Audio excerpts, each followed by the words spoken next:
జీవంతంగా జన్మకి కృతంగా భావిస్తున్నాను.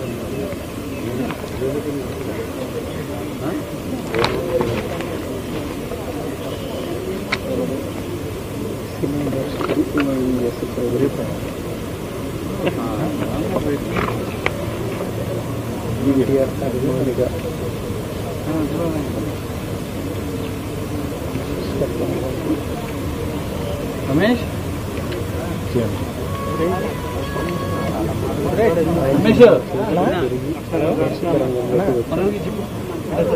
అన్నా ఎన్టీఆర్ గడ్డ అవుతుంది కదా. ఓకే ఓకే అదే డౌట్ వచ్చింది మళ్ళీ ఆమె వచ్చింది అందుకే నాకు మాట్లాడుతుంది సార్.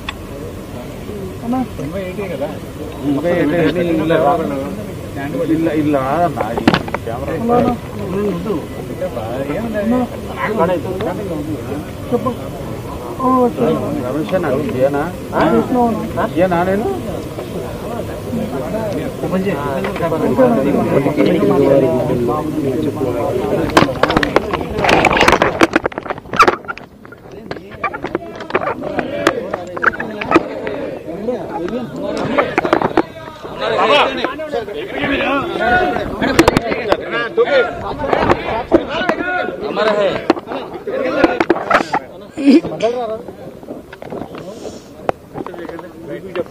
ఈరోజు ఎన్టీఆర్ గారి 102వ జన్మదిన మరి ఉత్సవం నిజంగానే ప్రపంచవ్యాప్తంగా తెలుగు వారందరూ ఎంతో అభిమానంతో ఆనందంతో జరుపుకుంటారు.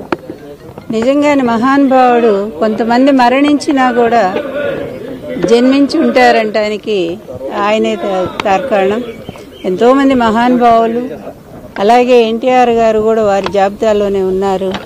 అందువల్ల వారికి మరణం అనేది లేదు.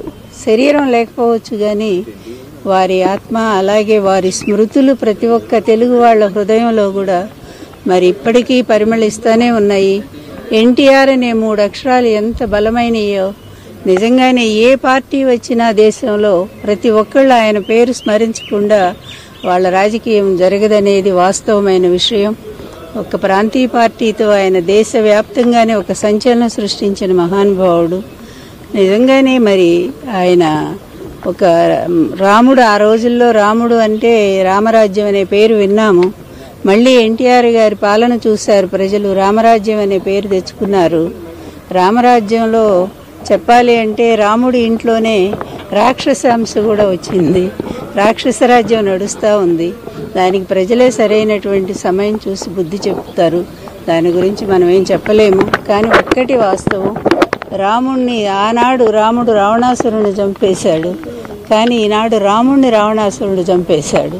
అందువల్ల ఈ రాముడి పరిపాలనలో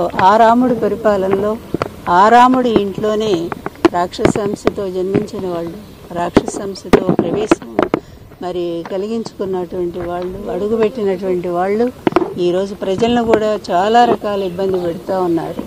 ఒక రాక్షస పాలన జాగుతూ ఉంది.